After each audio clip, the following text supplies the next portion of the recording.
Eh bien, le Togo, nous allons parler de la campagne pour la présidentielle.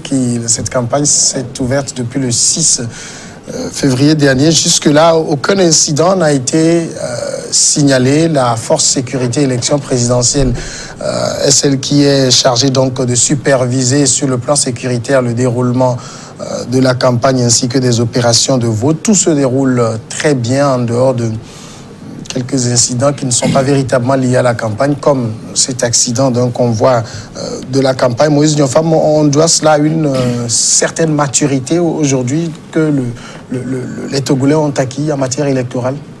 Moi, je vois deux choses. La première chose, c'est que le fait même que le mandat soit limité avec une élection à 2 tours a fait un grand déclic dans la tête des Togolais. Vous allez voir que aujourd'hui, déjà même quand on a lancé le processus, les intentions de candidature, nous étions à une vingtaine. Et cela montre effectivement que il y a une certaine pluralité qui a essayé de s'exprimer. Au-delà, nous nous retrouvons avec 7 candidats en liste. Nous aurions pu être à 9 si on n'avait pas invalidé les 2 autres candidatures. Donc moi, je trouve que les Togolais étaient bloqués à un moment donné en se disant seul notre pays n'a pas limité le mandat, seul notre pays fait une élection à un tour. Donc ça, ce déclic-là, y est. La seconde chose, c'est plutôt une certaine déception. Une certaine déception parce que, vous savez, les campagnes électorales sont plus mouvementées lorsque l'enjeu est tel que les populations, ou tout au moins les militants de l'opposition, sentent qu'il est possible dans quelques jours, dans quelques semaines, ou dans quelques heures même, d'avoir l'alternance. Aujourd'hui, quand vous observez bien, il y a une certaine morosité qui entoure cette campagne-là et qui démontre que oui, il y a ceux qui ont une foi religieuse et qui continuent de croire que non, c'est possible, nous aurons l'alternance, mais il y a une grande majorité qui se dit les dés sont déjà pipés parce que non seulement le pouvoir, depuis ce que moi j'ai appelé dans une tribune la dernière fois, depuis le concile de Tchévier, où UNIR s'est réorganisé, c'est plutôt l'opposition qui s'est affaiblie. Si vous observez bien, la crise née du 19 août a permis aujourd'hui à UNIR de devenir un vrai parti, d'avoir des structures un peu plus organisées, d'avoir des sièges construits, d'avoir ceci et cela. Et pendant ce temps, c'est la déconfiture au niveau de l'opposition, du moins celle qui a tenu d'une main de fer la contestation. Et lorsque vous vous retrouvez dans une situation où, je prends par exemple le candidat de l'Esprit Saint, le candidat de l'initiative de Monseigneur Poudrou, qui en 2015, selon moi ce que j'ai pu suivre, était quand même de ceux-là qui ont apprécié ou tout au moins félicité le chef de l'État, Faure Gnassingbé, pour son élection. Et c'était en défaveur du CAP 2015, porté par l'ancien candidat unique dans la même situation, Jean-Pierre Fabre. Mais vous vous dites, il y a quelque chose qui se passe quand même. Et aujourd'hui, il semble quand même être accepté. Donc ça veut dire que les Togolais, à un moment donné, sont en train de rompre aussi avec la posture de dur. Et l'ANC risque de faire les frais de cela en cette période-là. Même quand vous voyez un peu les convois de l'ANC et tout ça, vous sentez qu'il y a un message qui est... Et je suis content de le dire, qu'il y a, malgré que les gens s'en moquent parfois, il y a une voix médiane, il y a une voix de centrisme qui commence par se créer. La voix vraiment de l'apaisement, de celui qui est pas capable de rassurer tous les camps et de dire, même s'il y a eu des mauvaises choses, il y a quand même eu de bonnes et nous pouvons avancer. Mais sans faire plus, de toute façon, l'histoire même de nos campagnes, de nos processus électoraux et des campagnes électorales depuis un certain nombre d'années maintenant n'était plus trop mouvementée. Oui, depuis les élections de 2010, 2015 et ce que nous venons de vivre actuellement, les Togolais sont matures. En matière du processus électoral, tout le monde sait aujourd'hui que en période électorale, ça doit être la paix. Et ça doit être une fête, une joie de faire campagne et d'aller choisir librement son candidat le 22 février. Les histoires de violence, même j'ai vu des groupes opposés qui se sont rencontrés sur le boulevard et qui sont sortis d'un véhicule, ont fait accolade. entre eux. Bon, ce qui veut dire qu'aujourd'hui, les Togolais sont contents du processus et à ce jour, nous avons 184 meetings et 79 caravanes. Et ce qui fait la différence pour cette campagne, c'est que les vraies campagnes ont débuté du nord vers le sud. Et c'est ça qui est la nouveauté pour cette campagne. C'est du nord vers le sud. Et les derniers jours, ce qui veut dire que dans la capitale, à Lomé, ce serait de grandes choses qu'on verra. C'est aussi ça qui a joué, le fait que beaucoup ont choisi d'aller plutôt à l'intérieur pour redescendre vers le sud. Parce que c'est surtout avec ce qui se passe au sud qu'on mesure un peu l'ambiance des choses. Mais pour le moment, ça semble plutôt calme. Oui, les enjeux de cette campagne sont diverses, hein, de par les partis politiques qui sont sur le terrain.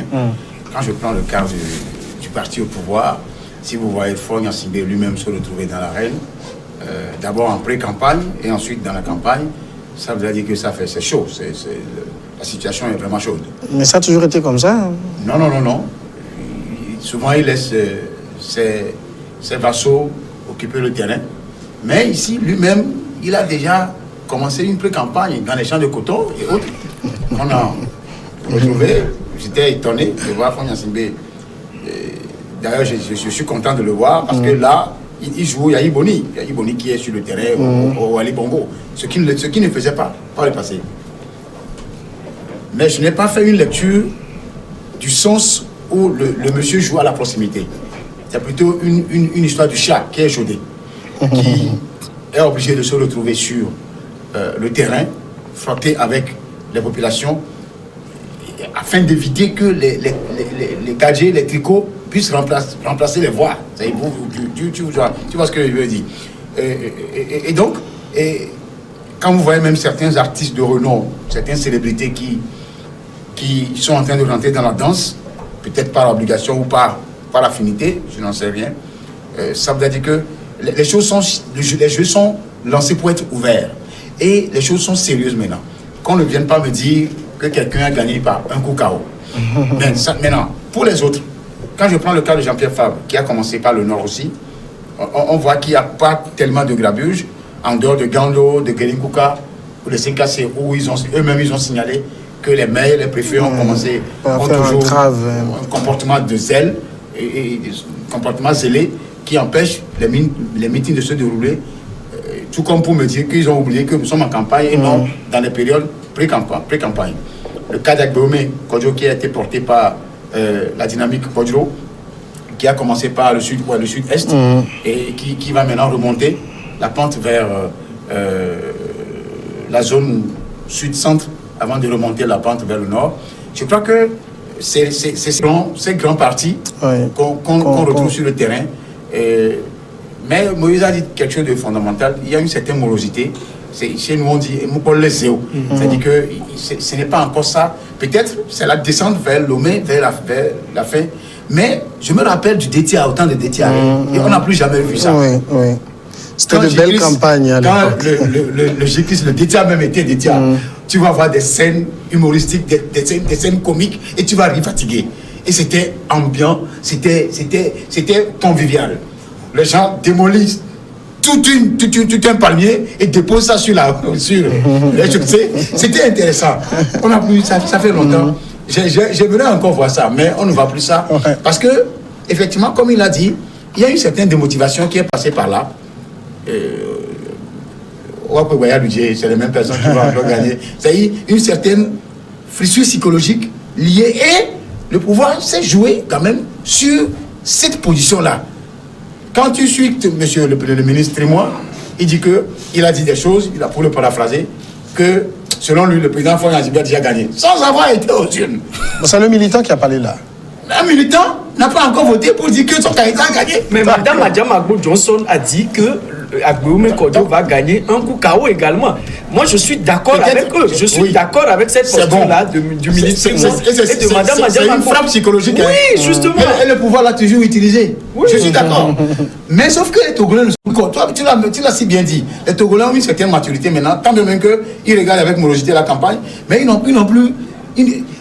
Il y a un engouement qui se lit quand même pour aller choisir son candidat. Depuis l'entrée en liste de la dynamique Poduro.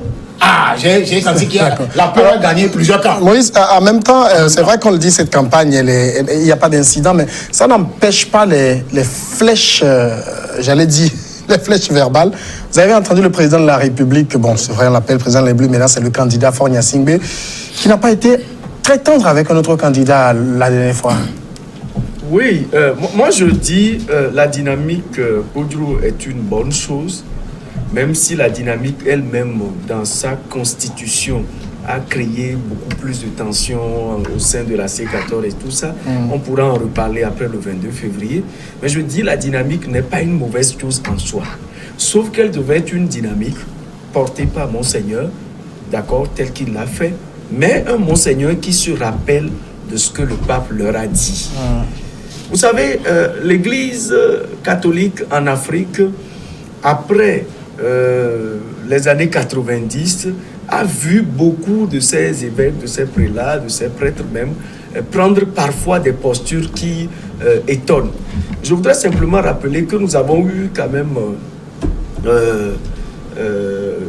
une rencontre des évêques en 2009, si j'ai bonne mémoire, octobre, à Cotonou, je crois. Et c'est en ce moment que cela a permis quand même de réfléchir un peu sur l'avenir de l'Église de l'Afrique par rapport à la politique. Et après, quand vous lisez un peu le Africa Munus du pape Benoît XVI, vous verrez qu'il a adressé donc cela aux évêques africains en 2011, novembre 2011. Et il est bien dit que l'Église ne doit pas, en tant qu'acteur, faire la politique ou bien se mettre au devant de la politique. Non. Ce que Monseigneur Poduro fait aujourd'hui, quand vous lisez un peu Africa Munus, vous vous rendez compte qu'il n'est pas dans la bonne posture. Mais Africa Munus dit non, ce n'est pas parce qu'on demande que l'Église ne soit pas porte-voix politique que ça veut dire que l'Église doit être insensible à ce qui se passe dans la société.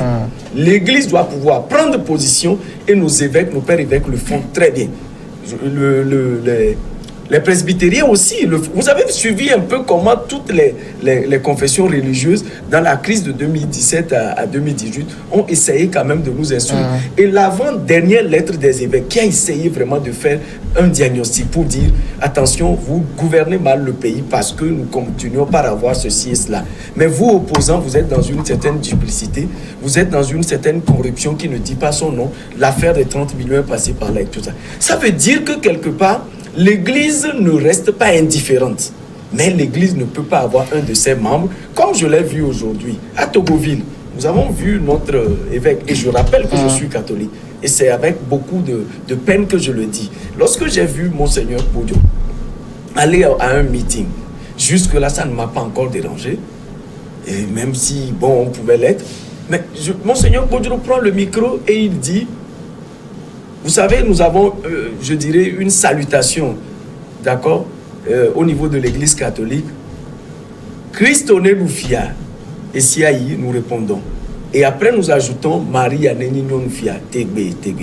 Pour moi, un cri comme celui-là, par exemple, n'est pas un cri qui rassemble. Parce que nous avons autour du candidat Agbeou Mekodjo plusieurs personnes qui viennent de plusieurs obédiences religieuses.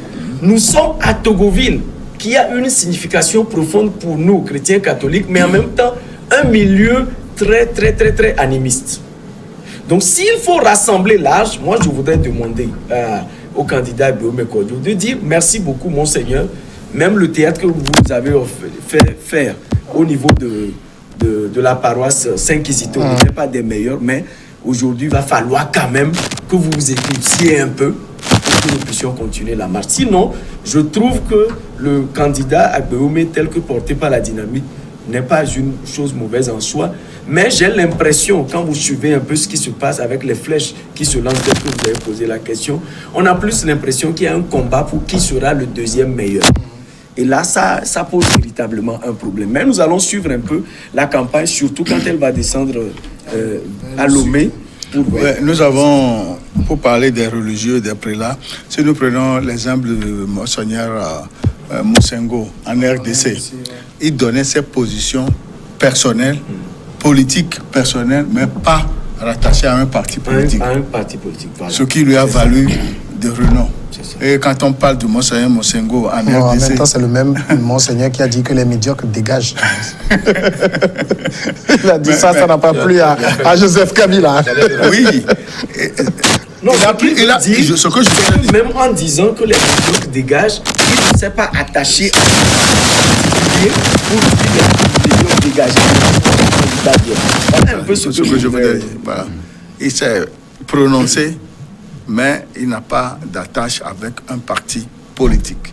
Et même le monseigneur de Souza, qui avait fait la conférence nationale au Bénin, paix à son âme, il a procédé de la même manière. Il a été juste, très bon, et la conférence a réussi. Alors, j'aimerais la question des flèches tout à l'heure. Vous avez écouté le candidat Fornia Simbe qui disait qu'un individu se mette, je vais le paraphraser, à la place de Dieu, penser qu'il a déjà gagné. Et il parle comme le chef suprême des armées. Je ne sais pas si vous avez écouté cet audio de Guillaume Kodjo, où il se présentait en chef suprême des armées, il parle à ses troupes, je vais améliorer vos conditions et tout, c'est votre chef des armées qui vous parle et tout ça. Ça n'a pas beaucoup plu au candidat. Qui le plaît normal, ça fait son problème. Ce que c'est que nous sommes en campagne et tous les biens sont bons à vendre. Quand on vend à l'armée, on suppose qu'au Togo, l'armée, c'est la clé de voûte de l'inertie dans laquelle nous nous trouvons. J'ai suivi un débat sur la BBC ou sur une chaîne étrangère. Et le problème de l'armée est revenu plusieurs fois. Agboué propose une situation mirobolante à l'armée. C'est normal, c'est un candidat en campagne. Maintenant, quant à celui qui concerne la réaction de Fornia Simbe sur un terrain de campagne par rapport à ce que Agboué et Podjon ont fait dans le temple ou bien à l'église Kizito, mais Fornia Simbe, j'aurais aimé qu'il défende ou qu'il défende son bilan. Parce que quand on me dit que la personne veut commencer son premier mandat et qu'on me parle aussi d'un bilan qu'on veut défendre, on veut défendre concrètement quel bilan?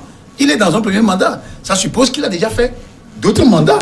Donc, c'est dire que le monsieur, il a intérêt plutôt à s'occuper de ceux dont les Togolais lui reprochent. Il n'y a pas de scanner dans les hôpitaux. On parle de contractualisation, alors que mon confrère de Nouvelle Tribune sort des dossiers qui disent que cette contractualisation est une chimère, qui est un serpent de mer, et que l'on vient me dire que pendant 15 ans, c'est 2 universités seulement que nous avons au Togo, tant bien même qu'on n'a pas tellement amélioré les conditions de vie des étudiants et autres, et aller s'occuper des choses qui ne répondent pas aux aspirations du peuple par rapport à un drapeau qui se serait présenté dans une église. Moi, je pense que c'est... Si vous suivez quand même très bien le candidat Fornia Simbe, oui. Je pense qu'il montre suffisamment d'humilité pour reconnaître que tout n'est pas parfait dans ce qu'ils font, qu'il y a beaucoup de choses à améliorer. Oui, tout n'est pas parfait. Sauf que les Togolais demandent qu'il y ait une autre image aussi, une autre personnalité. Que ces Togolais s'expriment le 22. Les Togolais s'expriment sur les médias, vous les suivez. Qu'ils s'expriment dans les urnes le 22. Non, ça aussi, on ne nous le dit pas. On ne peut pas vouloir en même temps une élection transparente et verrouiller tout le système électoral. 1. La CENI est composée comment? 2. La Cour constitutionnelle qui est mal composée, présidée par la même personne qui a dansé en 2015. 3. La traçabilité même des résultats est déjà viciée en amont parce qu'on nous dit qu'il ne faut pas proclamer les résultats bureau de vote, pas bureau de vote. C'est pas dans le code électoral. C'est pas dans le code électoral. Qui a fabriqué le code électoral? Le code est bien... Ça a été un consensus. Ça a été un consensus. Intentionnellement fabriqué comme ça. Ambroise, vous voulez me dire... répondre aux critères démocratiques. Ambroise, le code électoral de 1994 qui est sorti tout juste après... Oui, ils ont modifié. Attendez. Non, ils ont modifié. Est-ce que dans ce code-là, il était dit en 92-93 qu'il fallait proclamer les résultats bureau de vote, pas bureau de vote? Non, ils ont modifié le code. Ça, tu ne le sais pas. Ambroise, est-ce qu'il y a une partie qui était comme ça que le code a été modifié Il n'y a récemment. pas... Est-ce que vous pensez qu'aujourd'hui, la CENI... Vous parlez de la CENI, est-ce que vous pensez vraiment que la CENI est composée en dehors de ce qui est prévu dans la Constitution? Justement, si... Est-ce que vous pensez qu'il y a une loi qui est violée? Qui n'ont pas une certaine légitimité. Parce qu'est-ce que vous appelez légitimité? Beaucoup disent qu'ils ont été... Celui-là que vous dites n'est pas même légitime. Les gens du parti au pouvoir non, Ambroise. ont reconnu que non, Ambroise. Il n'y a pas de légitimité. Non. Ambroise, Monseigneur Kodjo a dit qu'il n'y a pas de légitimité et il choisit un des députés illégitimes pour être le candidat unique de l'opposition. Non, c'est lié. C'est lié. Le 20 décembre, on a fait une élection législative. Non, disons, reviens sur terre. fasse un débat se basant sur des tests. Nous sommes dans un processus qui est vicié depuis le début par rapport à la CENI, par rapport Parlez-nous du code vice par électoral. rapport au test. Citez-nous le Et test alors. quand on prend, par exemple, le cas d'Agbome Kodjo, Agbome Kodjo, on vous le dira, certes, a eu des incohérences ou des inconstances. Et d'autres personnes, étant observateurs, vous diront qu'en politique, il y a l'inconstance. Tant la morale n'existe pas en politique. Voilà. Mais au demeurant, on peut dire qu'Agbome Kodjo ne vient pas de lui-même. C'est inspiré d'une certaine dynamique. Il a dit... C'est inspiré de l'esprit saint. Non, moi je n'ai pas dit ça. D'une certaine dynamique venant d'un prélat. Et il n'est pas le seul à engranger un seul parti politique. Il y a d'autres partis politiques qui soutiennent la candidature d'Agbome Kodjo.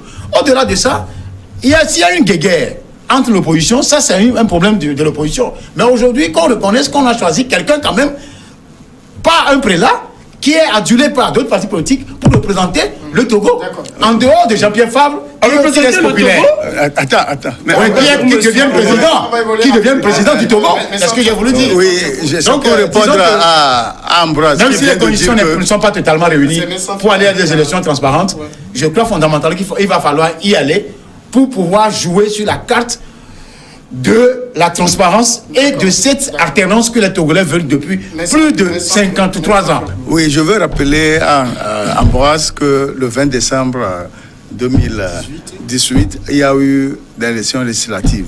Et Agbeyome a été élu député et non nommé. Et c'est ce même Agbeyome que Monseigneur Podro a choisi comme candidat unique de la dynamique Podro. En demandant au plus populaire Jean-Pierre Favre de se rallier. De se rallier à lui, et ce dernier a refusé. Si tu dis qu'on l'a nommé, c'est celui-là qu'on a nommé que Podro a jugé utile de prendre comme candidat unique. Peu importe s'il a trouvé bon, peut-être. Voilà. Donc, il faut reconnaître qu'il n'a pas été nommé, Il se mais peut il a même été que les élu. deux tours se retrouvent entre Agbome et Favre. Pourquoi on peut l'exclure? Quand même les conditions d'organisation.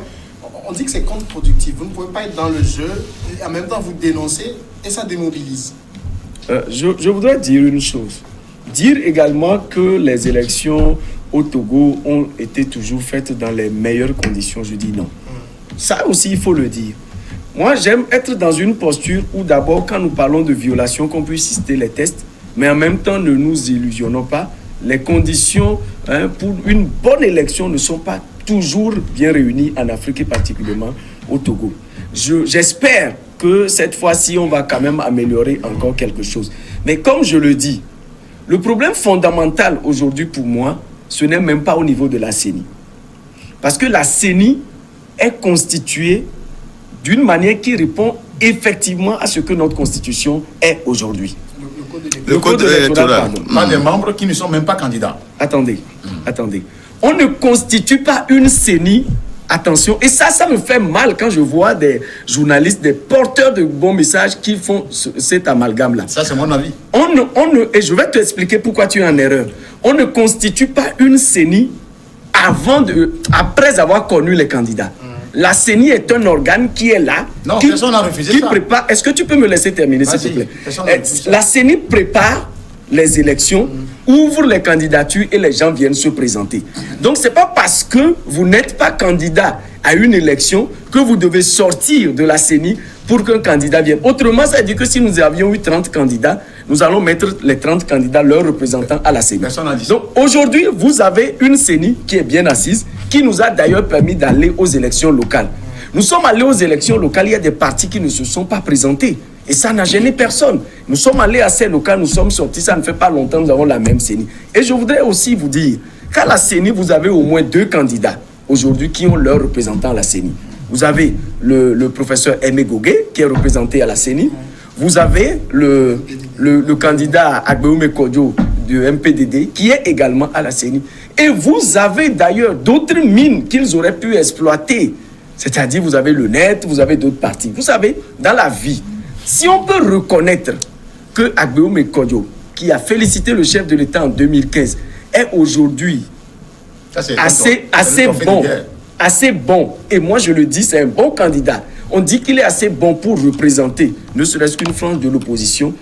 Il n'est pas normal de se taire sur tous les autres. C'est-à-dire qu'on aurait pu faire une démarche vers le net, une démarche vers l'UFC et je ne sais plus quel autre parti pour leur dire Mais vous réclamez de l'opposition. Nous allons en cette élection. Nous sommes candidats. Moi, Jean-Pierre Fabre, moi, tel autre, Wolou, etc. Mais je ne suis pas représenté là-bas. Vous y êtes, vous êtes dans les démembrements de la CENI, les CELI et autres. Je voudrais bien que vous puissiez m'aider, ne serait-ce qu'à avoir mes résultats, par exemple, etc.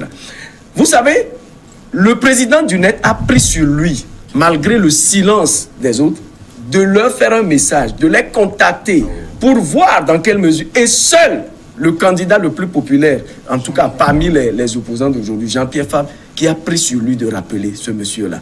Dans la vie, il faut savoir poser les pas. Lorsque vous minimisez quelqu'un aujourd'hui, vous l'ignorez. Vous n'avez pas lu ces messages? Allez lire alors et vous verrez que depuis toujours, il y a toujours une certaine admiration de monsieur le président du net, que moi j'ai toujours constaté, une certaine admiration pour le candidat. Ah, plus inconstant que le candidat de l'Esprit Saint? Non, il n'y a pas de problème.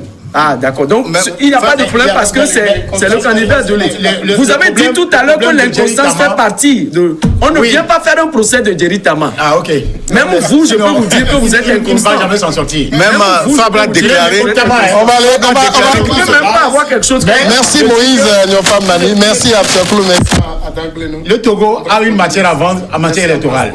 Sauf que les jeux sont pipés d'avance.